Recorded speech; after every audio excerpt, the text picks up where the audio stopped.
The galactic boldest empire learned fear from humanity.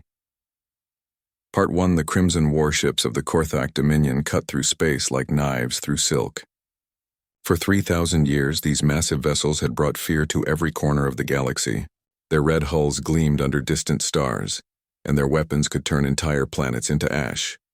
Emperor Vorthak the Merciless sat on his throne aboard the flagship Blood of Conquest. His dark eyes stared at the star maps floating before him. The Korthak were tall beings, standing nearly 8 feet high. Their skin was gray like stone, and their faces showed no emotion. They felt no fear, no doubt, no mercy. This made them perfect conquerors. "My Emperor," said General Thrax, approaching the throne. His boots clicked on the metal floor. "Our scouts have found another system, 27,000 light-years from our border." Vorthak turned his head slowly. "Tell me about it." "A small yellow star with 9 planets. The third planet is blue and green. It has water and air. Our sensors show life forms there." The Emperor's mouth curved into what might have been a smile on another species. "On a Korthak, it looked like a threat." "Intelligent life?" "Yes, my Emperor. They call themselves humans. Their technology is primitive. They still use chemical rockets to leave their world. They fight with metal projectiles instead of energy weapons." Vorthak stood from his throne. He was even taller standing up, his shadow falling across the bridge. "How many of them?" "About 8 billion, scattered across their single world. They have divided themselves into many small nations. They fight each other constantly." The Emperor walked to the large window that showed the stars outside. "They fight each other instead of working together. Typical of weak species." "What are their defenses?" General Thrax checked his data pad. "Primitive nuclear weapons. Some basic satellites. Their fastest ships take years to reach their neighboring planets. They have never left their star system." "Perfect." Vorthak turned back to face his general. "How long to prepare the fleet?" 3 months to gather the third fleet, my Emperor. But surely such a primitive world does not need our full attention. Perhaps a single battle group would be enough." Vorthak's eyes narrowed. "General Thrax, in 3,000 years of conquest, have we ever failed to crush a world completely?" "No, my Emperor." "Then we will not change our methods now. Ready the third fleet. I want 500 ships. I want this world to serve as an example to any other species that might think to resist us." General Thrax bowed his head. "It will be done." As the general left, Vorthak returned to studying the star maps. Earth was just another blue dot among billions. Soon it would be red with conquest like all the others. 3 months later, the Korthak Third Fleet gathered at the edge of human space. 500 warships hung in the darkness between stars. Each ship was the size of a human city. Their weapons could crack moons. Their shields could stop any attack the humans might try. Admiral Korvex commanded the fleet from his dreadnought Endless Victory. He had led 40 successful conquests. Every species had surrendered when they saw his ships. Most begged for mercy before the first shot was fired. "Send the message," Admiral Korvex ordered. The communication beam reached Earth in minutes. Every radio, television, and computer on the planet received the same message at the same time. "Humans of Earth. I am Admiral Korvex of the Korthak Dominion. Your world now belongs to the Empire. You have 1 rotation of your planet to surrender completely. Lay down all weapons. Gather in your largest cities. Prepare for processing. Any resistance will result in the destruction of your world. This is your only warning." The message played in every language humans spoke. Images of the Korthak fleet appeared on every screen. The ships were so large they blocked out stars. On Earth, chaos erupted. Some governments tried to negotiate. Others prepared for war. Most people simply stared at their screens in shock. Admiral Korvex watched Earth through his ship's sensors. He saw the panic in the large cities. He saw the humans running in fear. He saw their primitive military forces scrambling to respond. "Just like all the others," he told his officers. "By tomorrow they will be begging us to spare them." But something was different about the human response. While many humans did panic, others began to work. Scientists shared information across the globe faster than ever before. Military leaders who had been enemies for decades started talking to each other. Factories that made cars and computers began retooling to make weapons. The humans did something that surprised the Korthak observers. Instead of every nation acting alone, they began to unite. Ancient enemies put aside their differences. Resources flowed from one continent to another. Languages that had never been translated were decoded in hours. "Admiral," said his tactical officer, The humans are not responding as expected? Korvax frowned. Explain. Instead of surrendering or fighting among themselves, they appear to be organizing. Their communication networks are burning with activity. Their military forces are consolidating. It does not matter, Admiral Korvax said. Let them organize. Let them unite. It will only make their defeat more complete. When we crush them all at once, every other species in the galaxy will know the price of resistance. The Korthak had conquered hundreds of worlds. They had faced species with better technology, larger populations, and stronger warriors.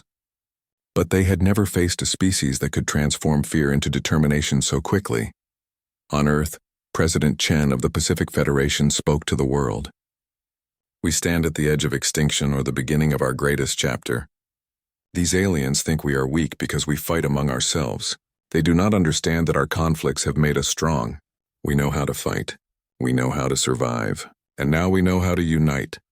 The humans had 24 hours to surrender. Instead, they spent those hours preparing for war. Every factory worked around the clock. Every scientist shared their knowledge. Every soldier prepared to defend not just their country, but their species. Admiral Korvax watched the preparations with mild interest. The humans were certainly energetic, but energy without power was useless. When his fleet attacked, their unity would crumble like sand. As the deadline approached, the Korthak fleet moved into position around Earth.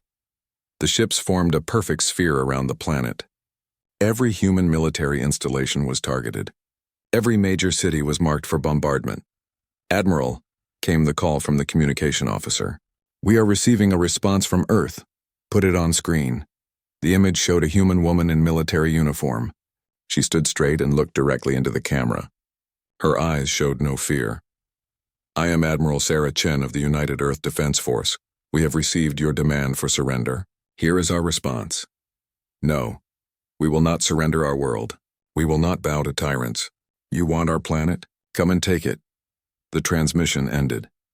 Admiral Korvax stared at the blank screen for a moment. Then he began to laugh. It was a sound like grinding metal. Admirable stupidity, he said. Very well. If they choose extinction, we will provide it. All ships prepare for orbital bombardment. Let us show the galaxy what happens to species that defy the Dominion. The Korthak fleet powered up their weapons. Energy readings spiked across 500 ships. In space, the darkness lit up with the glow of charging death rays. Earth's surface showed no signs of panic. The humans had made their choice. Now they would face the consequences. But in the depths of space, something had changed. For the first time in 3,000 years, a species had looked at Korthak might and said no. The word echoed across the galaxy, carried by monitoring stations of a dozen other conquered races. No. The war for Earth was about to begin. The Galactic Boldest Empire Learned Fear. From Humanity, Part 2. The first Korthak energy beams struck Earth like hammers of light. Mountains turned to glass. Oceans boiled where the weapons touched them. Cities that had stood for thousands of years became craters in seconds. Admiral Korvax watched the destruction from his command chair. The orbital bombardment was proceeding exactly as planned. Soon the humans would break. They always did. But something was wrong. Admiral, his sensor officer called out, I am detecting launches from the planet's surface. Launches? Their rockets cannot reach us at this distance. Sir, these are not rockets. The energy signatures are different. On the main screen, thousands of objects rose from Earth.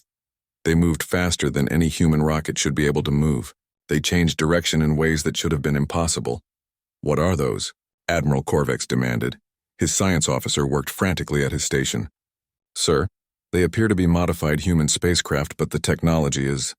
I do not understand how they are moving like that. The first wave of human ships reached the Korthak fleet in minutes instead of hours. They were small, barely the size of Korthak fighters, but they moved like living things, dancing between the massive alien warships. Captain Maria Santos piloted the lead fighter, a craft that had been a civilian transport just days ago. Human engineers had somehow attached Korthak technology, salvaged from a crashed scout ship. The combination should not have worked, but it did. All units, this is Falcon Leader, she broadcast. Remember the plan. Hit their weapon systems, then get out. We cannot match their firepower, but we can be faster. The human fighters swarmed around the Korthak ships like angry insects. Their weapons were weak compared to the aliens, but they aimed for specific targets. Engine clusters, weapon mounts, sensor arrays. Admiral Korvex felt something he had not experienced in centuries. Confusion. How are they moving so fast? How did they modify their technology so quickly? His tactical officer checked his instruments again. Sir, it appears they have somehow integrated our own technology with theirs. But the modifications are crude, impossible, they should not work. But they did work. The human ships danced through space with an unpredictability that the Korthak computers could not calculate. Every time the aliens tried to target one, it was somewhere else. Worse, the humans were learning. With each attack, they got better. They found weak points in Korthak shields. They discovered blind spots in their sensors. They adapted faster than any species the Korthak had ever encountered. On Earth, General Marcus Torres watched the battle from a bunker deep underground. The surface above him was burning, but his people were fighting back. Get me a connection to Beijing, Moscow, and New Delhi. We need to coordinate the next wave. The underground facilities hummed with activity. In hidden factories, human workers assembled weapons from alien technology. Scientists who had never seen advanced physics before were rewriting the laws of science. Children who played video games were piloting drones against real alien warships.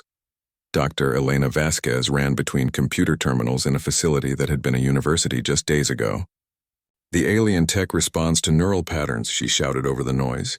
If we can map human brain waves to their control systems, we can make their own weapons more effective in our hands. Above ground, the battle raged on. The Korthak fleet was massive and powerful, but the humans refused to fight the way they were supposed to. Instead of forming battle lines, they struck from everywhere at once. Instead of protecting their important ships, they used them as bait for ambushes. Captain Jake Morrison led a squadron of converted mining ships against a Korthak destroyer.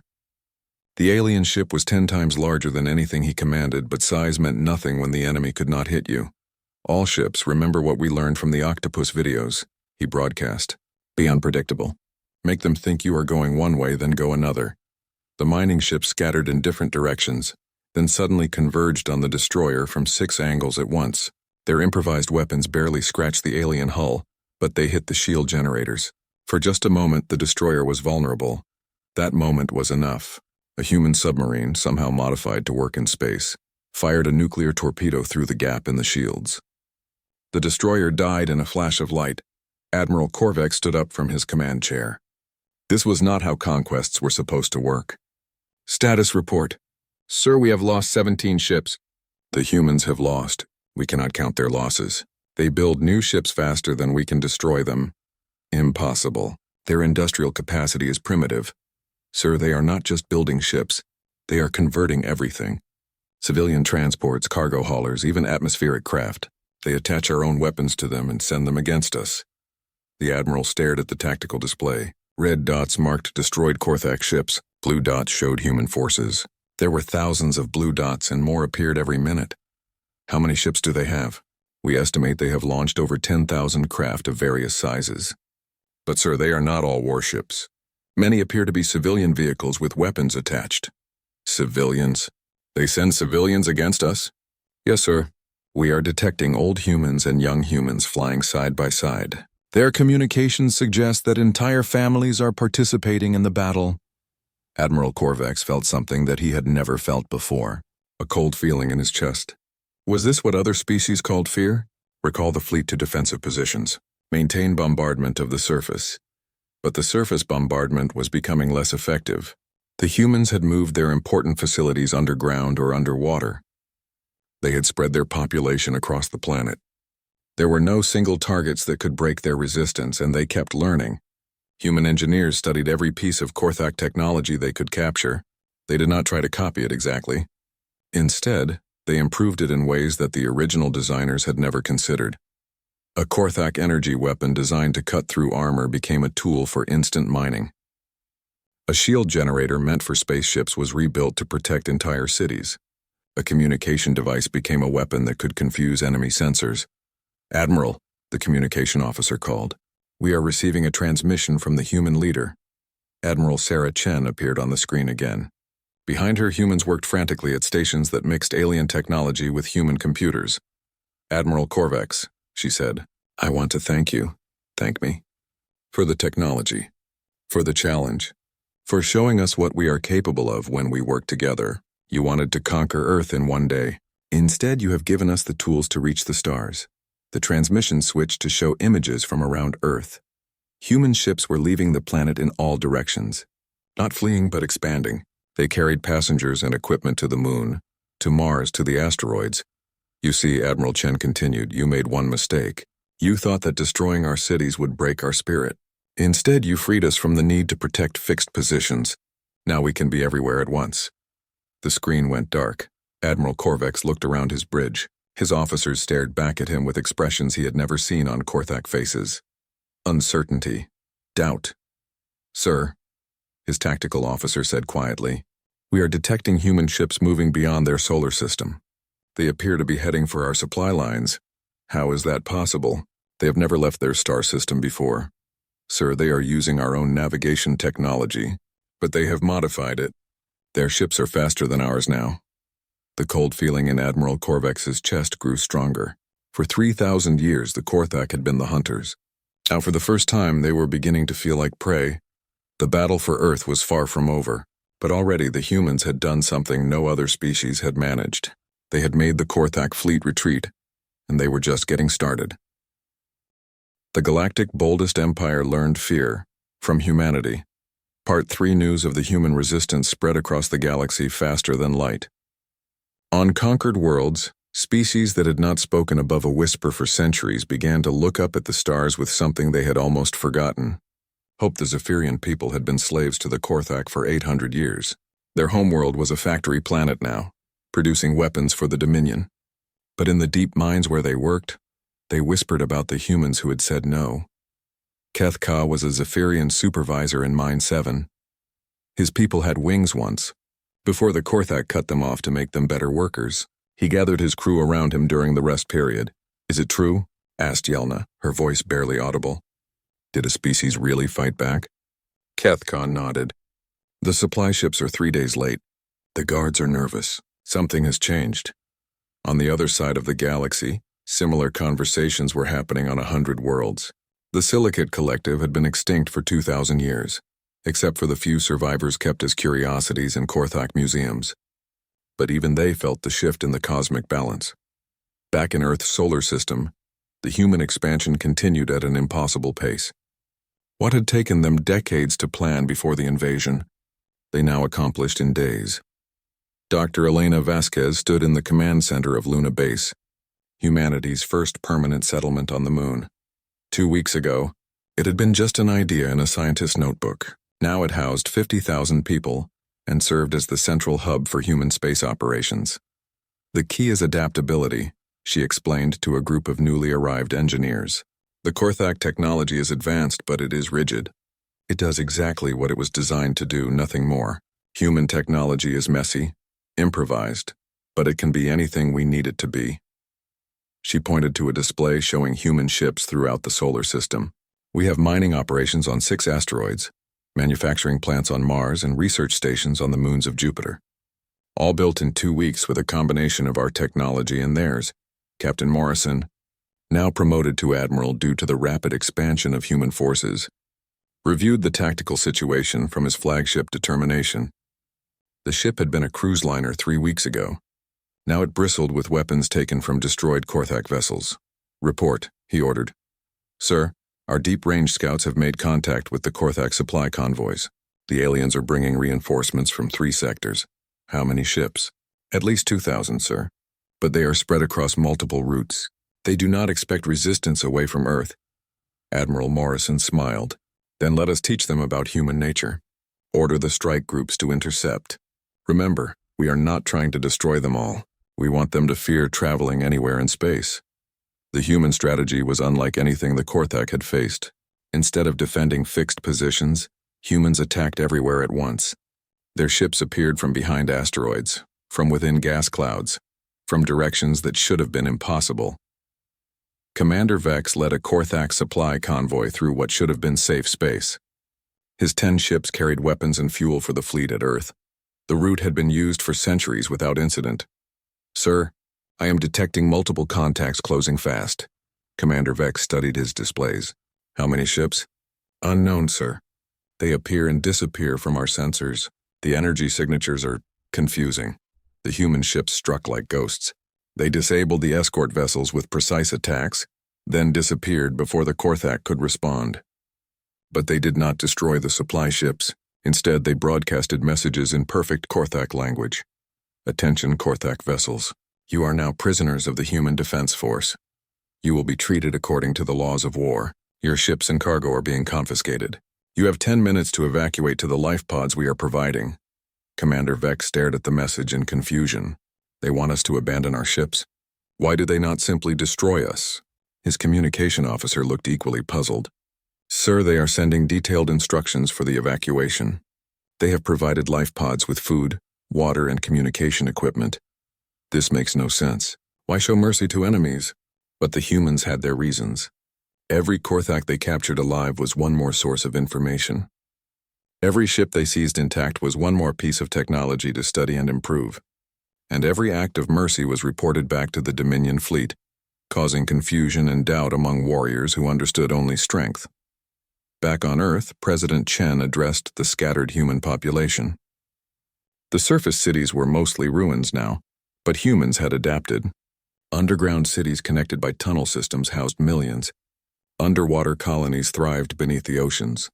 Orbital habitats rotated around the planet like mechanical moons.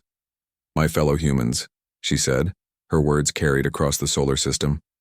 3 weeks ago we faced extinction. Today we have colonies on 4 worlds and mining operations on dozens of asteroids. The aliens thought they would find sheep. Instead, they awakened wolves. In the Korthak fleet around Earth, Admiral Korvex received reports that made his confusion turn to something darker. Fear was a word that did not exist in Korthak language, but they were learning what it meant. Sir, we have lost contact with Supply Convoy 7. Pirates? No, sir. The life pods were recovered with the crews intact. They report being captured by humans operating far beyond their solar system. Admiral Korvex stood slowly. That is impossible. How did primitive ships travel 3 light years in a matter of days? Sir, intelligence suggests they have not only captured our technology but improved it. Their ships are now faster than ours. The tactical officer brought up a galactic map. Red dots marked the locations of human activity. There were dozens of them, scattered across multiple star systems. Admiral, we are tracking human ships here, here, and here. The officer pointed to locations that spanned half the sector. They are not retreating. They are expanding. Emperor Vorthak the Merciless sat in his throne room studying reports from the Earth campaign. What should have been a routine conquest had become a growing crisis.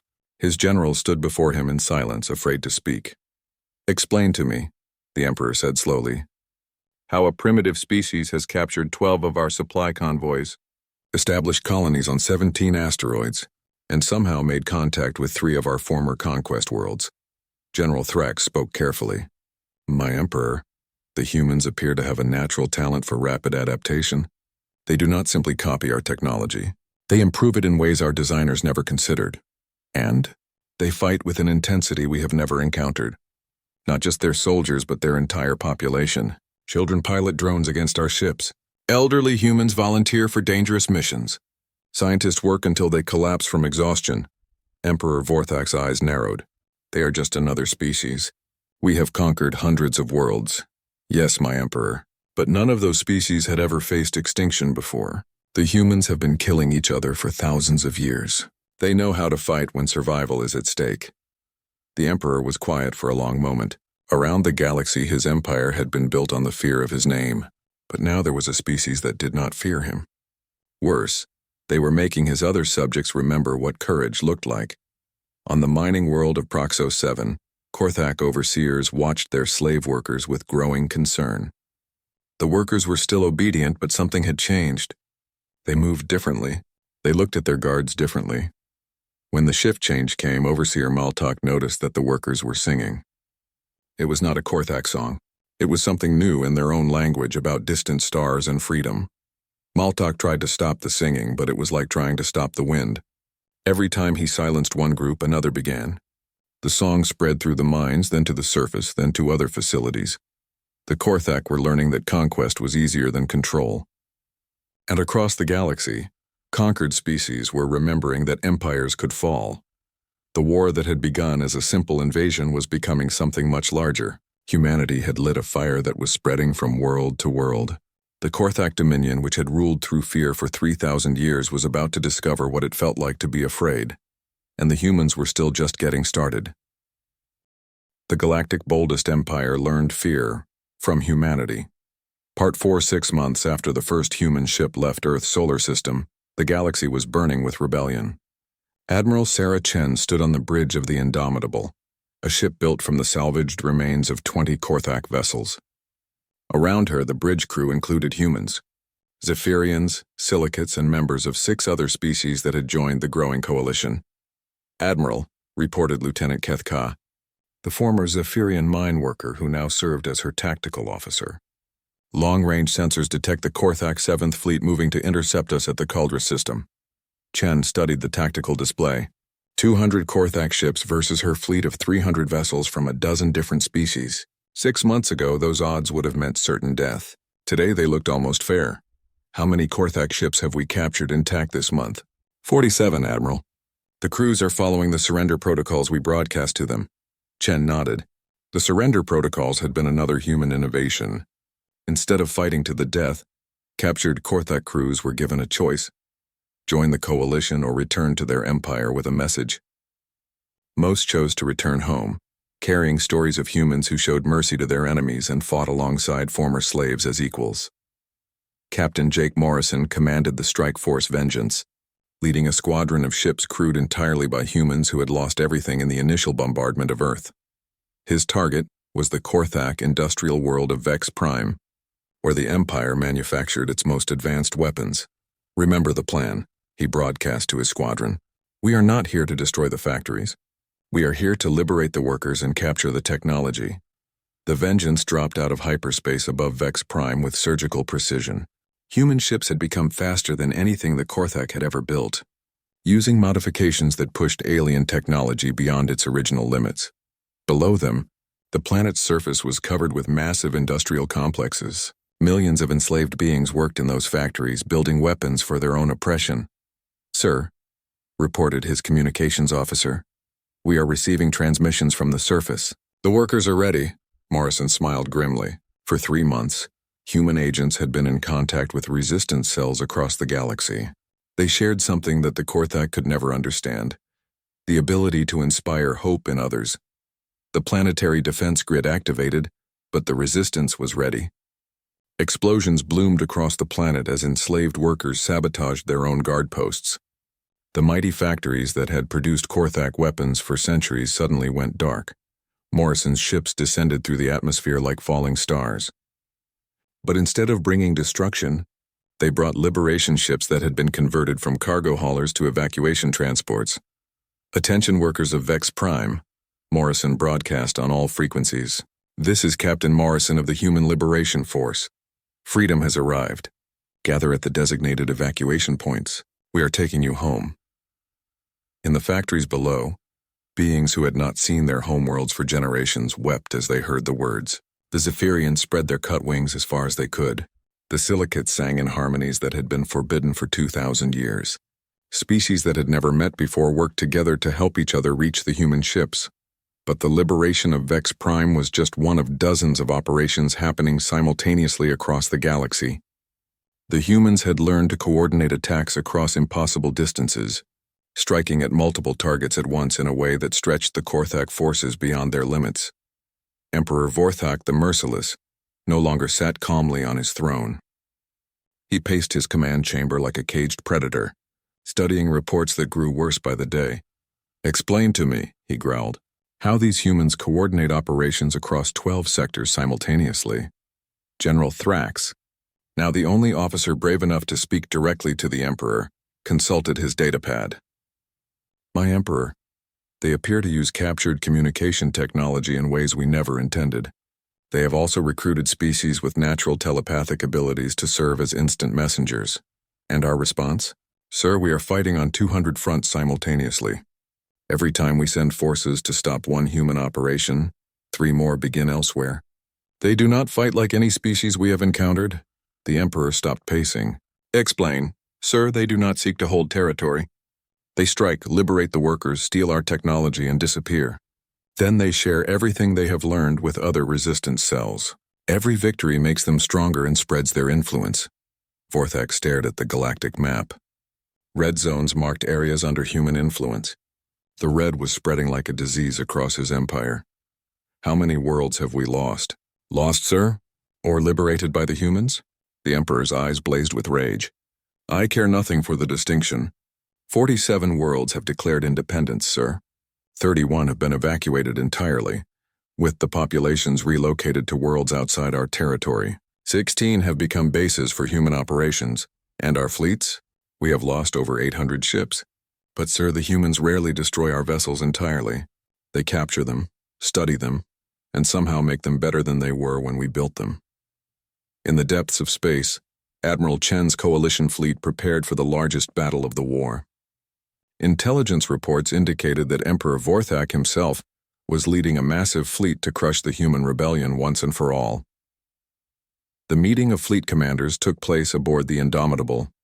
Around the table sat representatives of 23 species, all united under human leadership. It was a sight that would have been impossible under Korthak rule. Former enemies working together as equals. The Emperor is bringing everything he has, Chen explained. 2,000 ships, including his personal dreadnought final victory. This is his attempt to end the war in one decisive battle. Commander Irel Sa of the Silicate Fleet spoke with a voice like crystal chimes. Admiral Chen, our people have been slaves for 2 millennia. We have forgotten how to fight. No, Chen replied firmly. You have never forgotten how to survive. And survival is what this war is really about. The Korthak expect us to meet them in traditional battle formation. Instead, we are going to show them what humans call asymmetric warfare. The plan was ambitious beyond anything attempted before. Instead of meeting the Korthak fleet directly, the coalition forces would split into 50 small groups and attack from every direction at once. Each group would target specific systems on the enemy ships: engines, weapons, communications. Remember, Chen addressed all the commanders, we are not trying to destroy their entire fleet. We are trying to capture it. Every ship we take intact is another victory for freedom. As the fleets moved toward their confrontation, something unprecedented happened across the galaxy. On worlds still under Korthak control, the enslaved populations began coordinated uprisings. They had been inspired by human broadcasts and organized by resistance cells. But the courage to act came from within themselves.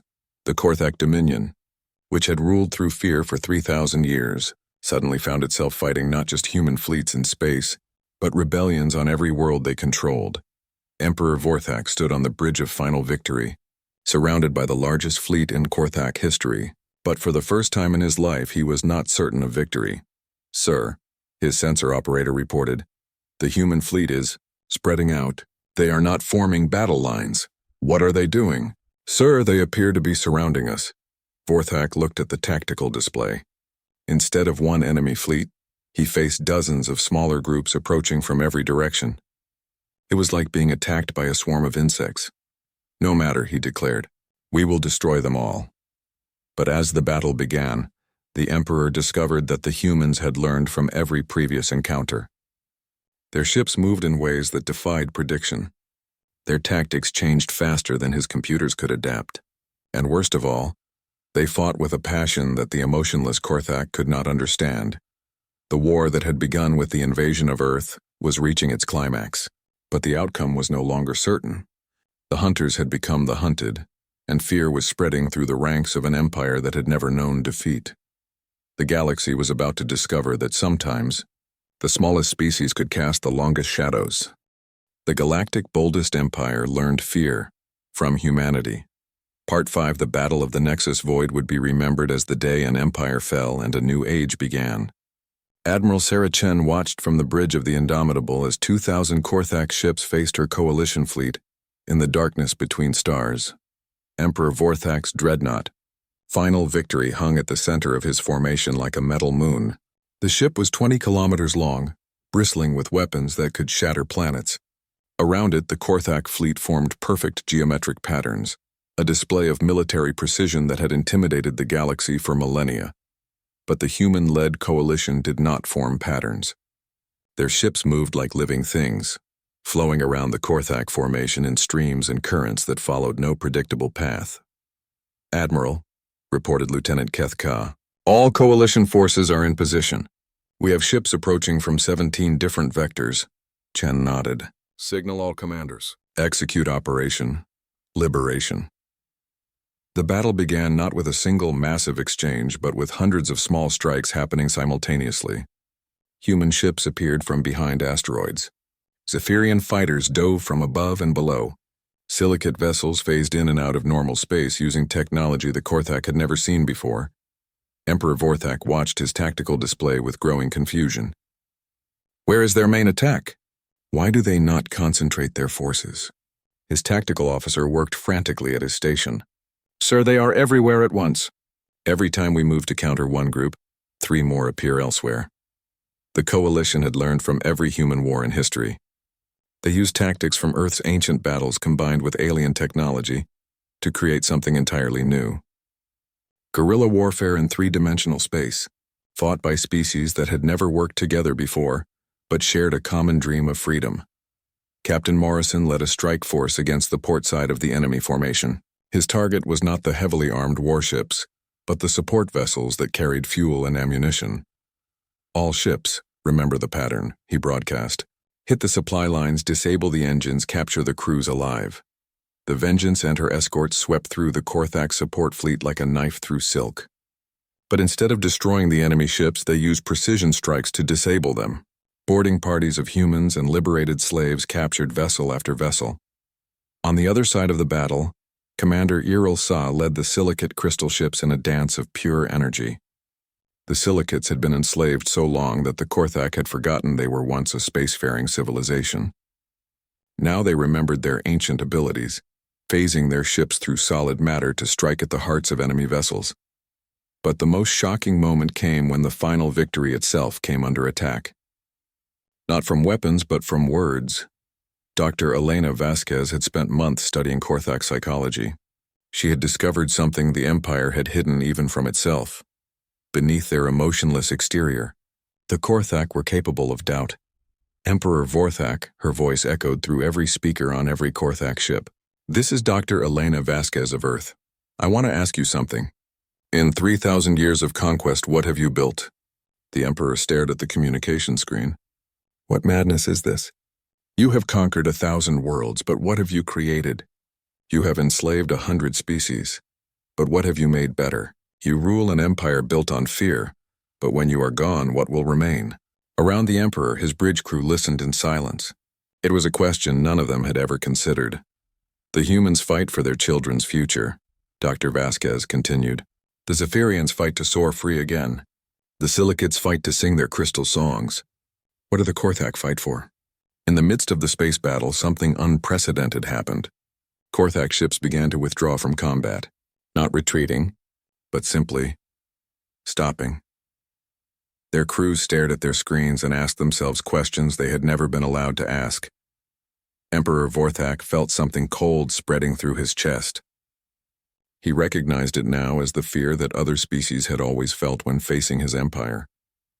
But this was worse than fear. This was doubt. "All ships," he commanded, "ignore the human transmissions. Continue the attack," but his orders fell on confused minds. For the first time in their history, Korthak warriors were thinking instead of simply obeying. Captain Morrison seized the moment. "All coalition forces, the enemy is wavering. Begin boarding operations. Remember, we want prisoners, not casualties." Across the battlefield, human-led boarding parties began capturing Korthak ships intact. But instead of executing the crews, they offered them the same choice they had given to every other captured enemy: join the coalition or return home with a message of freedom. Most chose to return home. But some, for the first time in Korthak history, chose to change sides. Emperor Vorthak watched his empire crumble around him. Ships that had served his family for generations were surrendering to slaves and primitives. Warriors who had never known defeat were laying down their weapons. "My emperor," his communication officer said quietly, We are receiving surrender offers from 37 ships in our own fleet. Impossible. Sir, they say they no longer wish to fight for an empire that builds nothing and creates nothing. The final victory shuddered as human boarding parties attached to its hull. But they did not come with weapons drawn. They came with offers of negotiation. Admiral Chen led the boarding party personally. She walked through the corridors of the greatest ship in the Korthak fleet, accompanied by representatives of every species in her coalition. When she reached the bridge, Emperor Vorthak stood waiting for her.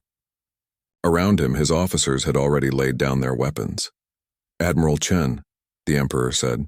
His voice was different now, lacking the cold certainty it had held for centuries. You have won. What are your terms?